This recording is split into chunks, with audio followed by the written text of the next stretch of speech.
सब डिक्लेयर हो गया, फाइनल सबमिशन हो गया और अब युद्ध विराम को लेकर ही चर्चा होनी है। बहुत कुछ चल रहा है इस समय जियो पॉलिटिक्स में और ट्रंप किस तरह युद्ध विराम को लेकर इतने उत्साहित हैं ये भी जानते हैं। देखो सब फाइनल है। हार्मुज़ और ईरान को लेकर नेतन्याहू ने किया बड़ा दावा।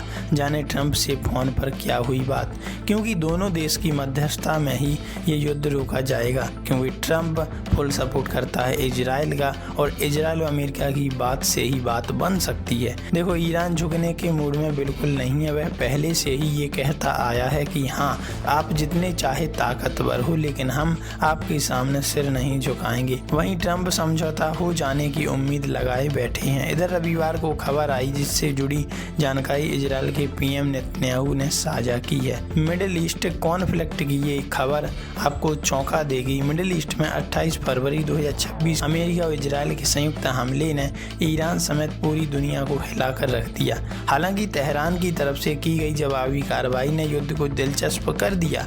इस युद्ध के बाद ही ईरान ने हार्मुज़ से आवाजाही रोक दी थी, जिसके बाद दुनिया के कई देश आर्थिक संकट में आ गए थे। लगातार बातचीत का दौर भी चल रहा था। पाकिस्तान इस मामले में मध्यस्थ की भूमिका में है, लेकिन अभी तक किसी भी तरह का ठोस नतीजे तक नहीं निकले। अमेरिका न्यूक्लियर पावर ईरान के पास रहे यह नहीं चाहता। वहीं अमेरिका भी अमेरिका की शर्तों को एक तरफा बता चुका है। इस मामले में ईरान झुकने के मूड में बिल्कुल नहीं है। वहीं ट्रंप समझौता हो जाने की उम्मीद लगाए बैठे हैं। इधर रविवार को खबर आई जिससे जुड़ी जानकारी इजराइल के पीएम बेंजामिन नेतन्याहू ने साझा की।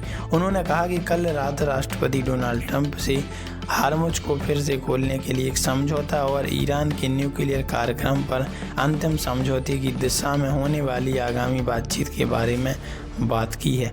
उन्होंने बताया कि राष्ट्रपति ट्रंप के प्रति इजराइल की सुरक्षा के प्रति उनके अटूट समर्पण के लिए अपनी गहरी सराहना व्यक्त की। इसमें ऑपरेशन रोअरिंग लायन और एपिक फ्यूरी के दौरान का समय भी शामिल है, जब अमेरिकी और इजरायली सेनाओं ने ईरानी खतरे के खिलाफ कंधे से कंधा मिलाकर लड़ाई लड़ी थी। नेतन्याहू और ट्रंप में इस बात पर हुई सहमति। उन्होंने बताया कि राष्ट्रपति ट्रंप और मैं इस बात पर सहमत हुए कि ईरान के साथ किसी भी अंतिम समझौते से परमाणु खतरे को खत्म किया जाना चाहिए। इसका मतलब है कि ईरान के परमाणु संवर्धन स्थलों को नष्ट करना और उससे संवर्धित परमाणु सामग्री को उसके क्षेत्र से हटाना। राष्ट्रपति ट्रंप ने लेबनान सहित हर मोर्चे पर खतरों के खिलाफ खुद का बचाव करने के इजराइल के अधिकार को भी फिर से पुष्टि की है। हमारे और हमारे दोनों देशों के बीच की साझेदारी युद्ध के मैदान में साबित हुई है और यह पहले कभी इतनी मजबूत नहीं रही। राष्ट्रपति ट्रंप की तरह मेरी नीति भी अपरिवर्तित है।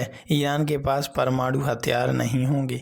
तो इस पर आपकी क्या राय है और क्या वास्तव में आपको लगता है जो अमेरिका कह रहा है वो ईरान मान जाएगा? कमेंट में जरूर बताइएगा।